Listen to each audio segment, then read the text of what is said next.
concerns, and you hadn't seen me make the intervention.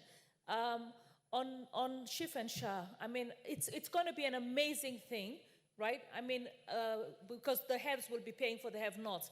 But the problem I'm having is when you say that outpatient will also be catered for 2, 3, and 4, I hope that in that outpatient there will be drugs available especially recurring drugs, because diabetes, you need drugs, and that's number one. Number two, also when you say you're going to have free surgeries if you have an accident, I hope that implants will be available in hospitals stocked for the surgeries, because a lot of patients Honorable, order. You got a small window in which the chair wanted to look the other side, but you've expanded it.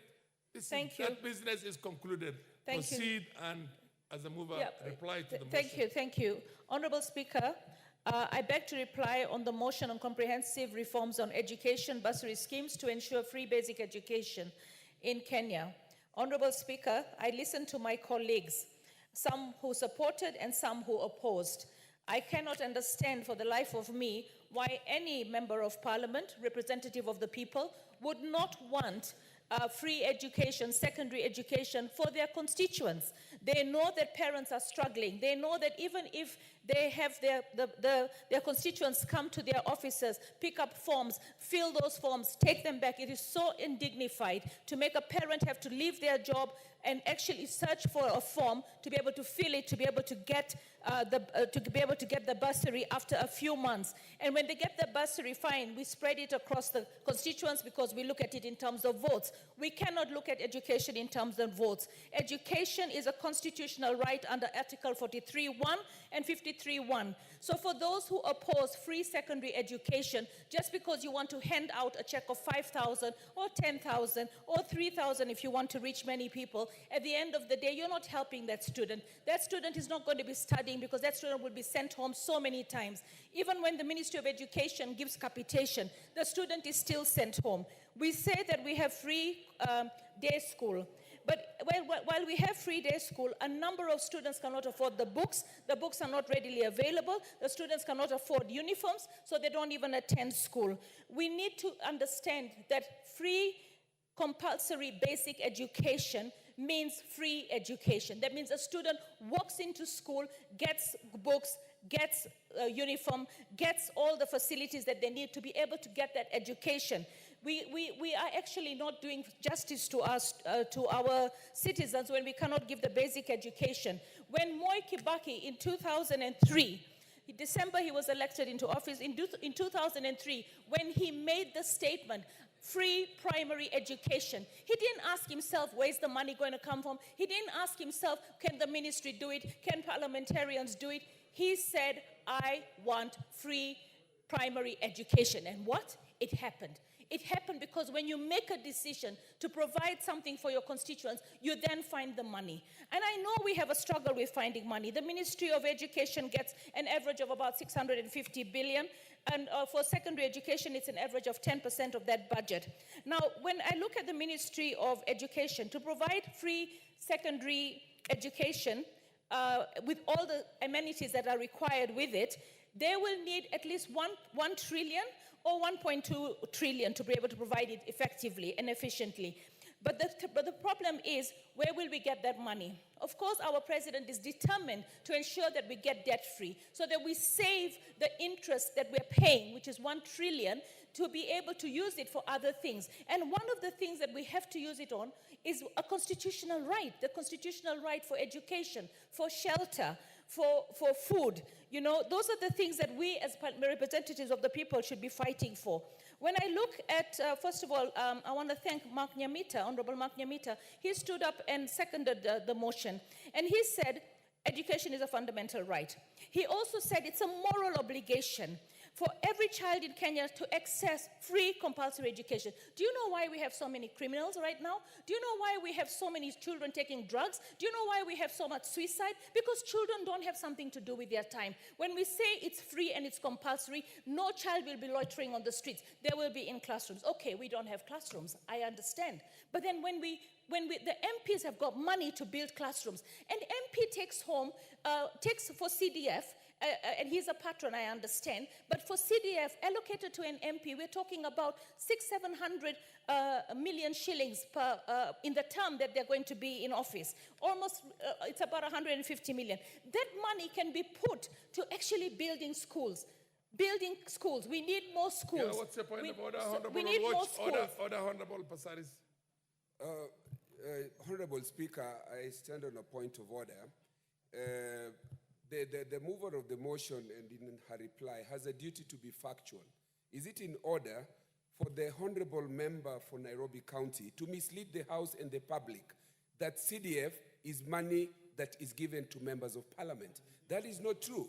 Has this Member of Parliament read the current CDF Act? This is why we have bastardized CDF by giving the impression to the public that is money that belongs to the MP. This is a house of record. That information must be expunged from the record of this house. What the honorable member, in my opinion, means is that there is that amount of money set aside in every constituency. Order, the MPs are patrons for that.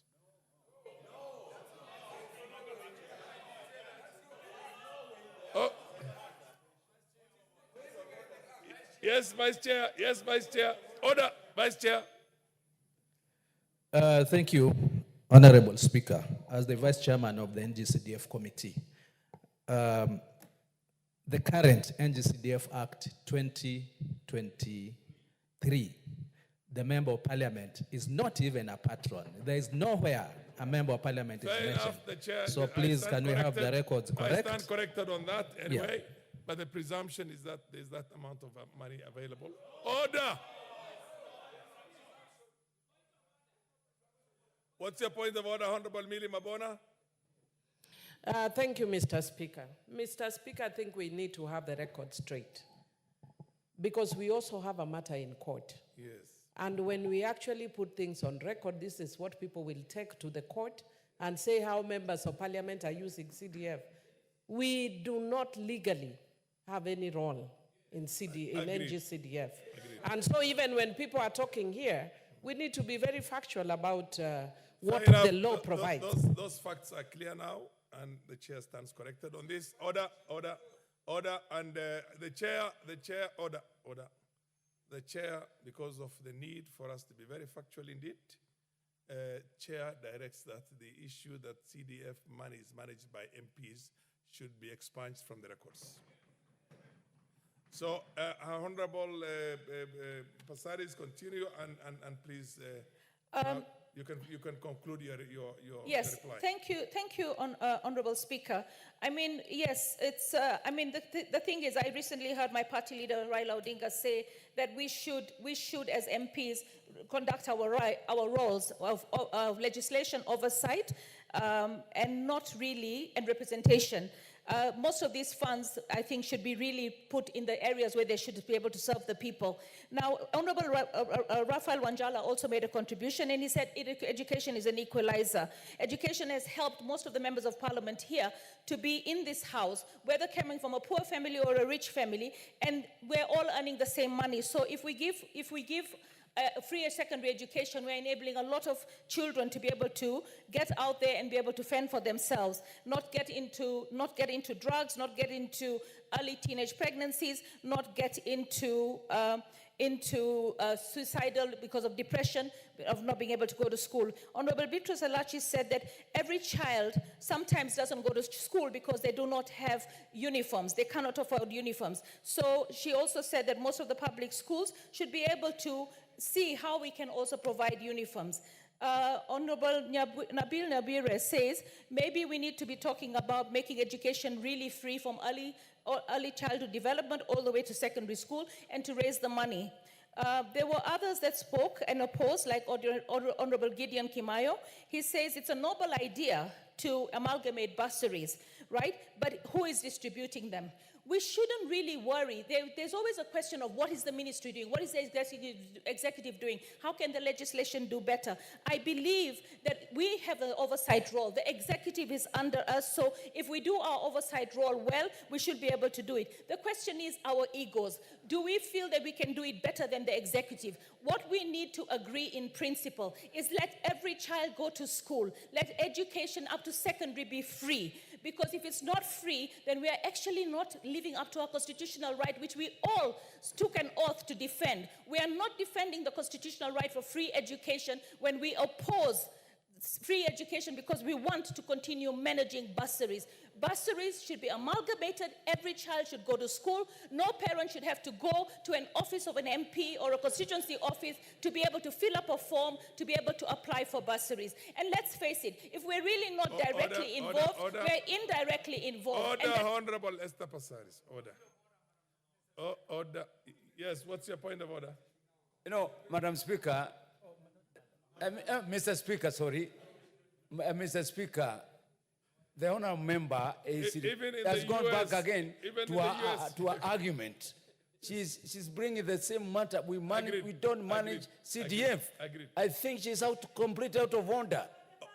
Yeah, we are part and we have no law at all. Order. I hope she could listen to Mary Odhiambo. Please listen to Mary if you can't listen to anybody else. Don't. Order. I've had your point of order. Indeed, Honorable Esther Bursaries, you're out of order on that because the law is very clear. And MPs do not have any role, legally, any role in this, it's about an essential order. I will, the question will be put, we can't put the question now. Order. Are you sure? Clerks, can you tell me whether we have quorum or not? Order. Honorable members, order.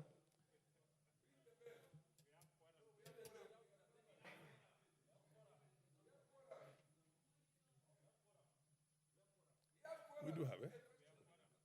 We do. We do. Huh? Huh?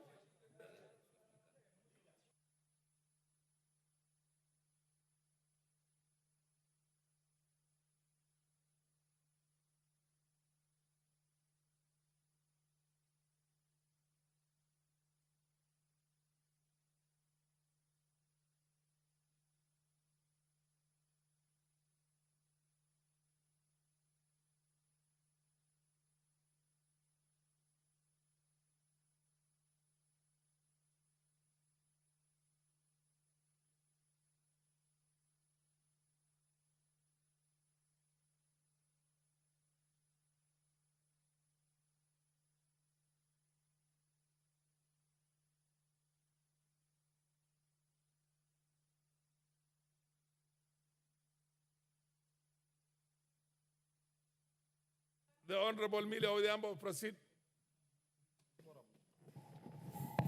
Thank you, Mr. Speaker. Mr. Speaker, I want to urge members that we proceed.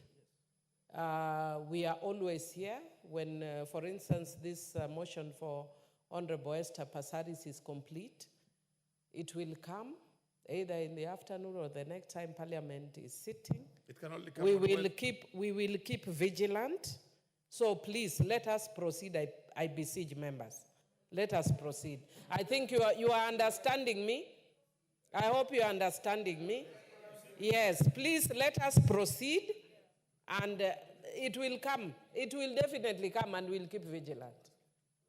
Yes, the Honorable Owen Bayer. Honorable Speaker, I want to agree with Honorable Mele.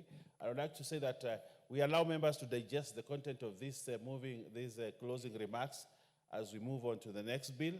And then as we finish digesting, we will take a vote.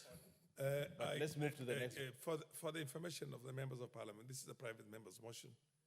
And a vote, the question can only be put on a Wednesday morning. It can't be done on another day.